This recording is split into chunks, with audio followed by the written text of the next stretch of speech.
tenemos que buscar ese nuevo hombre empoderado, igual que la mujer, que sepa moderar sus sentimientos, que sepa modular sus emociones y que se acepte su sexualidad, sus problemas, sus disfunciones, que normalmente no ocurre. El hombre, cuando tiene una disfunción sexual o una disfunción urinaria, un prostatectomizado cuando se orina, se hunde en la miseria emocional porque no sabe gestionar. Los hombres nos cuesta gestionar más las emociones, pero es una cosa que hay un gran trabajo a hacer, hay un gran trabajo a elaborar con los hombres, y es eso, a que sepamos gestionar y modular nuestras emociones.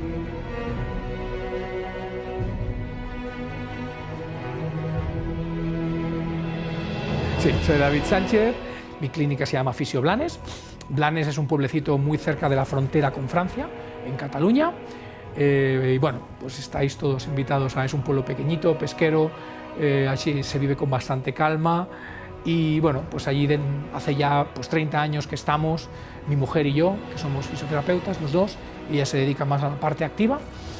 Y pues allí estamos, trabajando con el mundo de la mujer y sobre todo luchando por esa igualdad, y porque se rompa ese tabú de que el fisio no tenemos que ser ni fisios solo de masculino ni de femenino, sino somos fisios de pelvis masculinas, de pelvis femeninas, y somos fisios de personas humanas con disfunciones.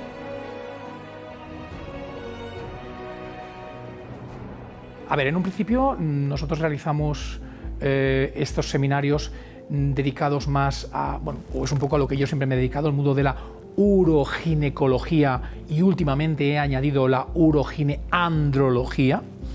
Entonces, en el mundo de la mujer podríamos incluso dividir como dos submundos, lo que es la parte de los seminarios de ginecología, en el cual abordamos todas las disfunciones puramente ginecológicas, y luego los seminarios que son más dedicados, como el que estamos realizando ahora, que es el de la parte obstétrica. En el mundo de la obstetricia, la fisioterapia tiene un gran campo de acción. ¿Por qué? Porque nosotros estamos utilizando terapias físicas, somos fisioterapeutas. Entonces, si utilizamos terapias físicas, necesitamos movimiento. Y es un poco en lo que nos basamos, el movimiento de nuestras manos, el movimiento del cuerpo, el movimiento del universo. Y qué más mágico que el movimiento que ejerce el cuerpo de una mujer cuando está embarazada, porque es constante cambio. De ahí que para mí siempre ha sido algo maravilloso el hecho de tratar a una mujer embarazada, porque cada mes cambia su cuerpo, cada mes cambia su útero, cada mes cambian sus fluidos, cada mes cambia sus estructuras óseas, cada mes cambia su pelvis. De ahí que tenemos que saber tratar a esas mujeres embarazadas en función de esos trimestres de gestación, con técnicas manuales, terapéuticas, totalmente diferentes en función de la disfunción con la cual vengan a nuestras consultas. ¿Eso qué quiere decir? Que son seminarios en los cuales el alumno se va a llevar herramientas justamente, sobre todo, no solo terapéuticas, porque como yo siempre digo en los cursos, para realizar una buena terapia, lo indispensable es hacer un buen diagnóstico. No podemos hacer una buena receta de comida si no tenemos unos buenos ingredientes.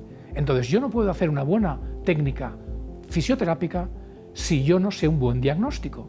Entonces es más importante observar al paciente, diagnosticar, saber, investigar el por qué está sucediéndole eso a ese cuerpo, por qué esa mujer embarazada tiene ese dolor, por qué ese bebé no se mueve, por qué se mueve en exceso, por qué duelen las lumbares, por qué le duele la cadera, para luego yo realizar la técnica en concreto.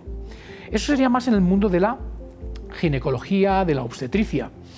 En el mundo del seminario, cuando hablamos del perine masculino, o cuando hacemos cursos de disfunciones ya más uroandrológicas, esto ya es un mundo como mucho más novedoso y al cual le estoy poniendo muchísima energía, justamente por eso, porque me encantaría divulgar a todo el mundo de la fisioterapia de que hay ahí un potencial enorme, el mundo masculino. La mujer, como decía antes, se ha trabajado, se ha elaborado. Antiguamente la mujer tenía incontinencia urinaria y se resignaba a colocarse una compresa y a orinarse encima, y ha aprendido a que no, a que hay un tratamiento. Pero el hombre no. El hombre todavía estamos en pañales, nunca mejor dicho, el hombre todavía estamos en fases muy novicias y tenemos todavía que educarnos mucho ahí. El hombre, cuando tiene una prostatectomización, cuando el hombre le extirpan la próstata y se orina encima, se destruye, porque no es nada corriente, se hunde en la miseria, no está acostumbrado a llevar un pañal. Entonces, los seminarios que hacemos de perine masculino, yo creo que ahí tenemos que darle muy fuerte a este tema, porque es algo que se vive bajo un mutismo social, no se conoce. Pero ya no solo la próstata, el hombre, cuando hablamos de las disfunciones masculinas, no solo es próstata, las disfunciones masculinas son muchas cosas más. Es desde el dolor pélvico crónico, desde las prostatitis abactéricas, que es el starter del dolor pélvico crónico, las disfunciones del peironié, que es cuando el pene se curva en el momento de la erección por un exceso de colágeno en las fascias albugíneas y las fascias de Buck del pene, y eso va a producir un dolor en la relación sexual masculina. ¿Eso quiere decir que los hombres no tenemos dolor durante las relaciones sexuales? Sí, existen, pero no se explican. Entonces tenemos que decir, oye, ¿te molesta durante la relación sexual? A ti, a mí, a hombre, a nadie, ningún hombre dice que le duele una relación sexual. No es cierto, hay hombres que les molesta y eso se trata. O cuánto deportista, haciendo sobre todo a lo mejor ciclismo o haciendo deportes de impacto directo sobre la zona perineal, producen una ruptura del pene y el pene se rompe, igual que se rompe una fibra muscular de un bíceps o de un tríceps. Y eso se trata. Entonces, la persona, ese deportista, tiene que saber que hay un fisioterapeuta que lo puede ayudar a recuperar esa ruptura de los cuerpos cavernosos y esponjosos del pene. Porque si no, mañana va a parecer que lo tiene curado, pero le va a aparecer un dolor durante la relación sexual. Pongo ese caso como muchos más que hay otros. Disfunciones eréctiles, migrañas poscoitales, hombres que te dicen que después de tener una eyaculación les aparece un dolor retrotesticular por una pelvis congestivas, lumbalgias venosas, etcétera, etcétera. O sea, hay un montón de patología masculina que vive en la parte infradiagnosticada, o sea, están infradiagnosticadas e infravaloradas socialmente. ¿Por qué? Porque hay un desconocimiento. Eso es lo importante. Eduquemos a la sociedad y enseñemos a los fisios.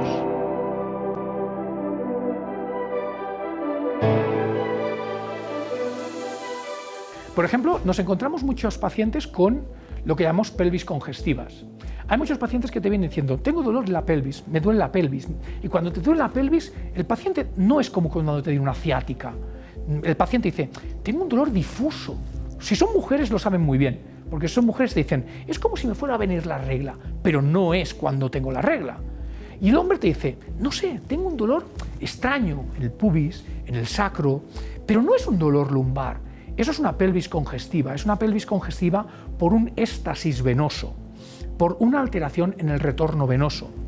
Pero claro, ahí, en ese concepto, cuando queremos recuperar una pelvis congestiva por un déficit de retorno venoso, tenemos que ser muy analíticos y muy exhaustivos en el conocimiento anatómico del retorno venoso de la pelvis masculina. ¿Y qué ocurre? Que el retorno venoso de la pelvis masculina, justamente, una de las vías, una de ellas, es la parte posterior de la columna lumbar. Hay unas venas que se llaman las venas lumbares ascendentes que salen de la pelvis y van hacia el craneal, y esas venas lumbares ascendentes lo que hacen es que cuando están congestivas se dilatan, igual que se dilatan todas las venas que están dentro de la pelvis, y van a producir justamente por dilatación más presión en la pelvis y más presión en las lumbares. Y entonces son pacientes que te dicen, es que tengo un dolor sordo, un dolor lumbar raro, extraño, pero curioso que ese dolor me aumenta justamente cuando estoy estirado en la cama, cuando estoy en el decúbito. Sin embargo, yo me muevo y estoy perfecto. Esa es la diferencia entre una lumbalgia venosa y una lumbalgia mecánica. La lumbalgia mecánica es aquel paciente que va a correr, a hacer jogging y le duele las lumbares cuando finaliza. Eso es una lumbalgia mecánica. Una lumbalgia venosa es cuando el paciente te dice, no, yo voy a correr y estoy perfecto. Pero es que cuando me estiro en la cama, ¡pua!, me duele horrores. Es que me giro y me duele y me duele y me duele. Y el levantarme me mejora. Camino y me mejoro. ¿Por qué? Porque activo el retorno venoso. Entonces, ese sería un poco el criterio diagnóstico entre una lumbalgia mecánica y venosa. Pero eso es lo que luego a la larga, si en el tiempo no lo mejoramos, mejorando sobre todo el retorno venoso con la imantación del diafragma, va a producir una congestión en la pelvis, produciendo un dolor pélvico y, entre paréntesis, crónico, que muchas veces también no solo es producido por una dilatación venosa, sino, por ejemplo, por prostatitis abactéricas. Hay muchos pacientes que tienen prostatitis, se hacen un test, buscan si hay algún microorganismo patógeno para ver si hay una afectación bactérica o no, y dicen, no hay ningún microorganismo en tu próstata. Entonces, ¿por qué se te está produciendo esa prostatitis? Pues es una prostatitis a lo mejor por presión o una prostatitis por una infección X, pero no bactérica. Y esas prostatitis abactéricas son normalmente los starts, son los puntos de partida del dolor pélvico crónico. Y son pacientes muy reincidentes en la consulta porque es muy difícil de mejorar toda esa mecánica visceral masculina y mejorar conjuntamente toda esa neuromodulación de esa pelvis menor.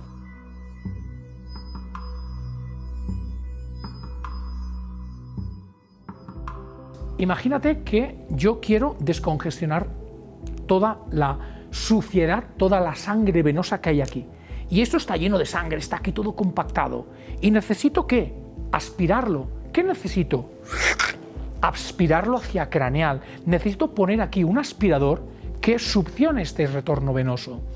Y lo que más absorbe o activa el retorno venoso es el buen funcionamiento de los diafragmas, sobre todo el diafragma torácico inferior, incluso el diafragma torácico sublingual o el diafragma torácico superior. El buen movimiento de aspiración de los diafragmas es el mejor input para poner en acción el retorno venoso de la pelvis. Y luego hay otro punto súper importante. Recordad que antes os he hablado de las venas lumbares ascendentes que se van a vehiculizar entre medio de los paravertebrales. Entonces, si yo mejoro la mecánica y la dinámica de las lumbares, ya voy a mejorar el retorno venoso de la pelvis menor. Entonces, tan simple como liberar todo lo que sería la parte de la fascia toracolumbar para mejorar el retorno venoso y no olvidar de meter en funcionamiento esas aspiradoras centrales que sería el diafragma torácico inferior y superior.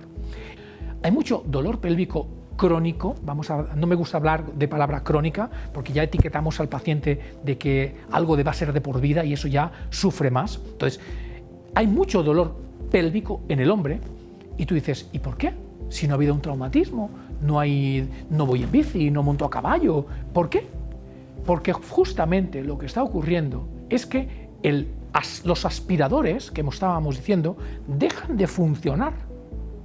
¿Y por qué dejan de funcionar hoy día? O dicho de otro modo, ¿por qué hay más dolor pélvico hoy día últimamente? Y fijaros, desde el confinamiento del COVID es cuando más clínicamente nos estamos encontrando dolor pélvico masculino. Una, el sedentarismo. Y dos, la falta de aspiración y de mecánica aspiratoria del diafragma torácico inferior. Pero lo que tenemos que hacer en esos pacientes que están tan congestivos, tan bloqueados dinámicamente, lo primero que tenemos que hacer es poner al paciente en movimiento, hacer que hagan algo de actividad, que se muevan, que bailen, que naden, que hagan algo de deporte para ejecutar una acción fluídica de ese cuerpo y luego que haya una reconectividad o una reconexión entre lo que sería el córtex con el periné, con el suelo pélvico. ¿Cuál es el principal elemento bloqueante del diafragma torácico inferior? El cortisol, el estrés. ¿Y quién no tiene hoy día estrés o tiene el cortisol elevado? Que alce la mano. Todos vivimos con los esfínteres anales o vaginales, en el caso de las mujeres, cerrados. Todos vivimos hipersimpaticotónicos, todos vivimos en posición de lucha, vivimos así, a la defensiva del que nos va a hacer daño. Cuando estamos en posición de guerra, cuando estamos hipersimpaticotónicos, lo primero que hacemos, ¿qué es? apretar los pies, los dedos de los pies se flexionan. ¿Qué hacemos con los puños? Los cerramos. ¿Qué hacemos con la boca? La cerramos. ¿Qué hacemos con el entrecejo? Lo fruncimos. ¿Y qué hacemos con los esfínteres? Los cerramos. Estamos provocando una hipertonía del suelo pélvico. Estamos produciendo un start de dolor, sufrimiento y padecimiento miofascial y visceral de la pelvis menor. Ojo con el cortisol. Ojo con el estado de hipersimpaticotonía, ojo con el estrés, porque es el gran disruptor, a veces inconsciente, del dolor pélvico. Y nos estamos olvidando de lo que puede alterar las emociones, la mecánica. ¿Eso qué quiere decir? Tú te puedes encontrar un paciente con un dolor pélvico crónico, con sus interrogantes, por un estrés emocional. Es una zona olvidada, es una zona que incluso a veces la tildamos como de sucia, como de no te toques ahí, eso es malo, no es positivo. Al contrario, tenemos incluso que trabajar con espejos, tenemos que mirar esa zona. Cuando a una mujer se le hace una episiotomía, lo primero que tienes que hacer es enseñársela que la mujer con un espejo vea esa episio, esa cicatriz, para que reconecte con su cerebro y que sepa dónde está su disfunción. Reconoce visualmente dónde está su disfunción y ve e interpreta corticalmente y conscientemente la disfunción, es cuando empieza a sanar. Porque cuando el paciente conoce el origen de su disfunción, es cuando se pone en el trampolín de la sanación. Si no entendemos el por qué nos duele, no sanamos. Entonces, lo primero que tenemos que hacer es hacerle entender al paciente el por qué le duele, y a veces podemos ocupar una sesión simplemente hablando con el paciente y no tocarlo, porque eso ya es sanar. O sea, explicarle al paciente por qué le está doliendo su pelvis. ¿Por qué? Porque el médico, hay médicos que sí, no vamos a echarle siempre la culpa a los médicos, pero hay médicos que sí que se lo explican, y muy bien, pero hay muchos que no. Tómate esta pastilla. Y el paciente dice, sí, me tomo esta pastilla, pero a mí me sigue doliendo. Y no sé, es que nadie me ha dicho el por qué me duele.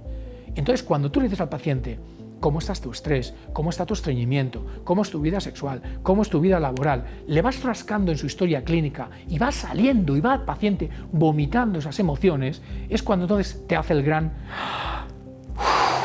ahora entiendo qué me ocurre.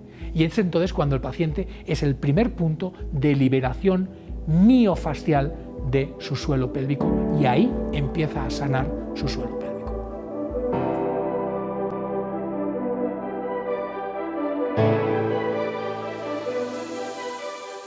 No hay cerebro femenino y cerebro masculino, o sea, el cerebro es el cerebro bañado con diferentes hormonas, por eso somos diferentes los hombres con las mujeres, pero el cerebro es el mismo. La pelvis cambia, ¿vale? Para mí la pelvis siempre me ha apasionado porque era como una caja de Pandora en el cual se escondían pues muchos secretos, incluso es por eso que cuando trabajamos con mujeres nos damos cuenta que muchos dolores pélvicos son pues ancestros, son emociones guardadas en esta caja mágica que es la pelvis. Pero igual que decíamos que los cerebros son iguales en el hombre y en la mujer, la pelvis evidentemente que no es igual, porque la función de la pelvis femenina es totalmente diferente a la pelvis masculina.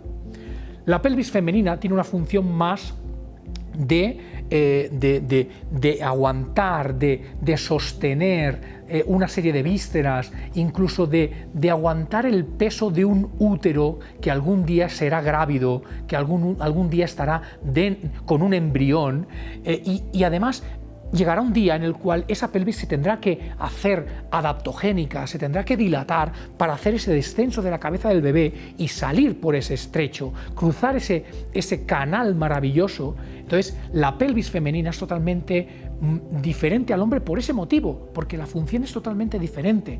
La pelvis de la mujer tiene que ser una pelvis adaptogénica. Es por eso que tenemos que enseñar a los alumnos a hacer técnicas estructurales, miofasciales, viscerofasciales, para que esa pelvis flote en el espacio y que la mujer cuando esté embarazada, esa pelvis se tiene que ensanchar, se tiene que mover, tiene que flotar, los ilíacos tienen que flotar en el espacio para facilitar el proceso del descenso de la cabeza del bebé y el paso de esa cabeza de bebé por el perineo superficial.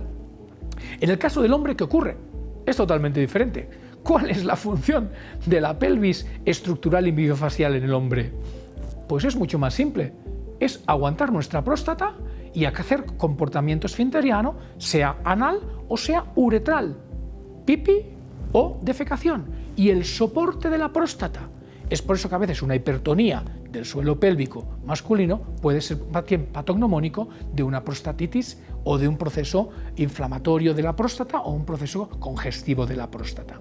Pero sí que es verdad que la pelvis masculina y femenina es completamente diferente, tanto en forma como en función.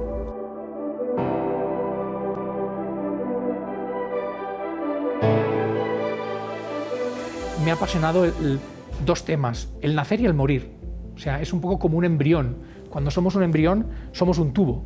Es el inicio y el final, la entrada y la salida, que es como somos a nivel nuestro tubo digestivo, ¿no? Entonces, un poco lo comparo con la vida, ¿no? Es el nacer y el morir. Entonces, justamente siempre me ha apasionado eso, ¿no? El momento del nacer. ¿Cómo se siente? ¿Qué siente ese bebé? ¿Siente frío? ¿Siente dolor? ¿Cómo es esa primera aspiración de aire? ¿Cómo son sus pulmones? ¿Qué siente? Pero claro, no solo tenemos que pensar en el niño que nace. Ahí quien está verdaderamente pasándolo más conscientemente es la madre, ¿no? Entonces ahí doy gracias a todas esas mujeres en las cuales he trabajado todos esos años, porque he aprendido totalmente de ellas, ¿no? Y he aprendido justo en el posparto. En el posparto es cuando yo les he invadido a preguntas de ese momento, de cómo ha sido ese momento emocionalmente, de cómo lo han vivido. Y entonces ahí ves mujeres que han vivido el parto como algo orgásmico y mujeres que han vivido el parto como algo muy traumático. Entonces, yo siempre lo que intento hacer es, aparte de tratar a la mujer durante el embarazo con técnicas físicas de movimiento, es educar emocionalmente a la mujer al parto. Es una herramienta muy difícil, porque claro, yo soy un hombre, yo no sé lo que se siente. Entonces, yo siempre digo a las mujeres, yo os transmito mi experiencia de lo que me han transmitido. Por eso doy las gracias a las mujeres que me lo han enseñado y yo os lo transmito. Pero sí que es verdad que, o lo que he leído, pues de grandes personajes que se dedican a esto, pues como Michel Oden, Ina May Gaskin, gente que habla de la resiliencia, como Boris Cyrulnik, grandes ginecólogos, psicólogos, que justamente el momento del parto, como dice Michel Oden, ¿no? Es un momento de introspección y tenemos que buscar y tenemos que enseñar a la mujer que el momento del parto no es la mujer que pasa, ¿qué le ocurre a una primípara? ¿Qué le ocurre a una mujer que nunca ha parido? Es lo mismo que cuando te operan y vas a un quirófano por primera vez. Sufres miedo, porque dices, ¿a dónde voy? Sufres miedo.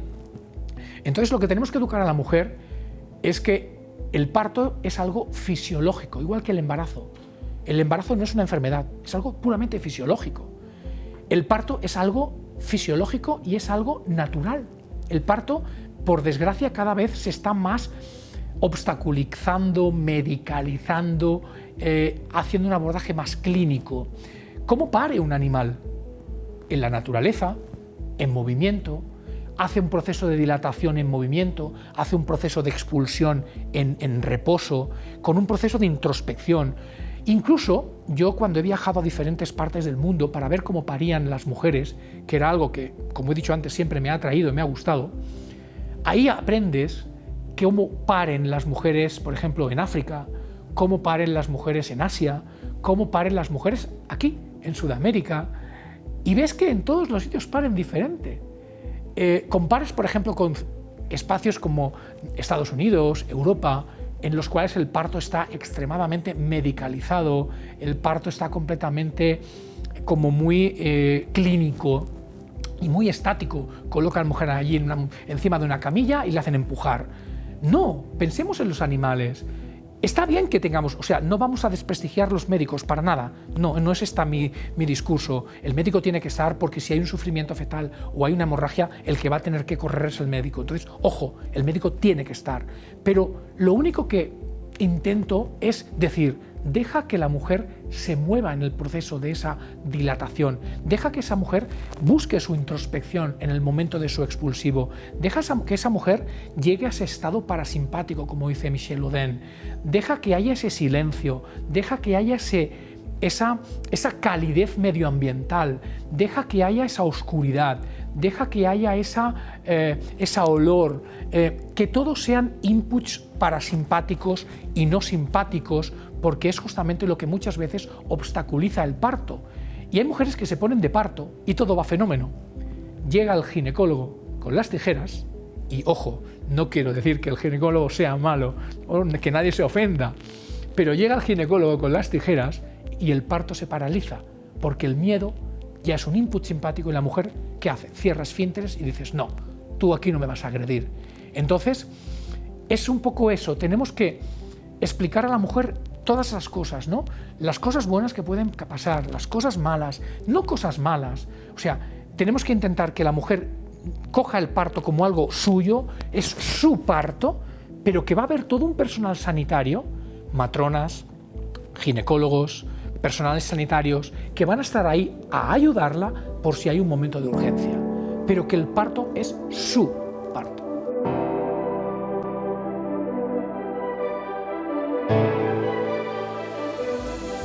Existe, yo siempre digo que el momento del parto es un momento mágico, es como el momento de la muerte, ¿no?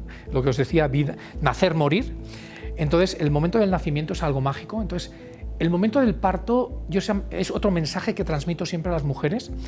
Les digo, mira, tú vas con una idea de que tu parto va a ser todo maravilloso y va a ser natural y te vas a sentir súper mega woman, pero luego a lo mejor en ese momento tu sistema neuroendocrino te falla y te juega una mala pasada y te coge un ataque de pánico y todo se para y se obstaculiza el parto y acabamos con cesárea. Entonces, claro, tiene que haber una calidad óptima para parir, desde el dinamismo, desde el movimiento, desde la introspección, pero también desde la calidad de la pelvis y del suelo pélvico. Entonces, ¿por qué hay mujeres ¿por qué hay mujeres que paren con más facilidad y otras que son más obstaculizado el parto?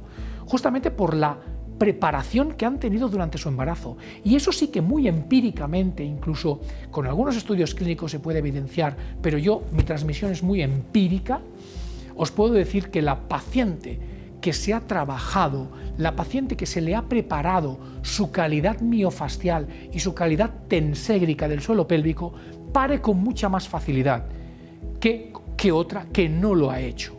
Entonces, el periné ahí tiene que tener, no nos podemos encontrar, la idea es, tenemos que tener un suelo pélvico hipoactivo para que se relaje. No. El periné tiene muchas funciones. El periné es un amortiguador, el periné es un elemento de recepción sexual, pero el periné también es un elemento que guía la cabeza del bebé y ayuda a hacer el giro del bebé y a modular que ese bebé salga por el periné superficial. Entonces, tenemos que encontrar un periné profundo, no hiperactivo, activo, presente, potente, incluso me atrevería a decir, mientras que el periné superficial tiene que estar elástico. ¿Por qué? Porque es la puerta de salida. Tenemos que hacer como si fuera un columpio, ¿eh? En la cabeza del bebé hace como un giro de 90 grados conjuntamente con una torsión. Y para que haga esa torsión correctamente, tenemos que tener una buena calidad miofascial del suelo pélvico, con una buena calidad de distensión de la sacroilíaca para que el sacro se aparte y el coxis y el rafianococcigio también tengan un efecto de separación para que esos estrechos inferiores se abran y el bebé salga y descienda, no solo salga, sino que descienda correctamente y salga correctamente. Todo eso va a depender de la elasticidad que tenga el periné superficial, el triángulo urogenital. Es de ahí un poco el trabajo que se hace del típico masaje perineal. Cuando a una mujer se le enseña previo al parto el masaje perineal, el objetivo es ese, hacer que este tejido, este triangulito que hay aquí, que es por donde va a salir el bebé, sea un componente elástico y pueda distenderse bien en el proceso de esa dilatación de la parte más distal de su vagina. Eso necesita una preparación como puede ser el masaje perineal, pero también necesita una preparación de mucha conciencia pélvica, de propiocepción pélvica, de preparación durante todos esos 9 meses de gestación y evidentemente también a veces de lo que decíamos, de esos elementos disturbantes que pueden aparecer en el último momento, como puede ser el miedo al dolor. Hay muchas mujeres que el bebé va descendiendo, va bien, va muy bien, va muy bien, va muy bien, pero llega un momento que el dolor es tan fuerte que la mujer paraliza. El dolor paraliza, el dolor frena y todo se obstaculiza. Entonces tenemos que ayudar a que esa mujer tenga esa conciencia y ese conocimiento de lo que le va a suceder y no hacer como si fuera el momento del parto algo maravilloso. Claro que es maravilloso, claro que lo es el nacimiento de un bebé, es una nueva vida, es algo muy maravilloso, pero la mujer tiene que ser consciente de que, bueno, de que ahí puede haber pues, una complicación, que va a haber un dolor y creo que si lo sabes, vas más preparado a ese momento. Y luego puede ser que lo veas aún más maravilloso de lo que es.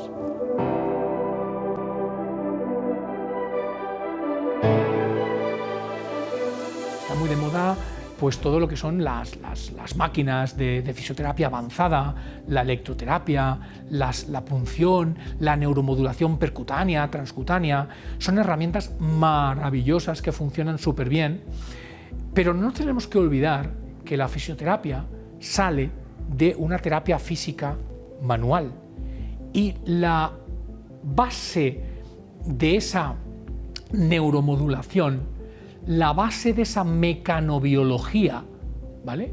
La base de ese movimiento intercelular que aparece en una fascia, en un músculo, en un hueso, en un ligamento, parte de nuestra mano.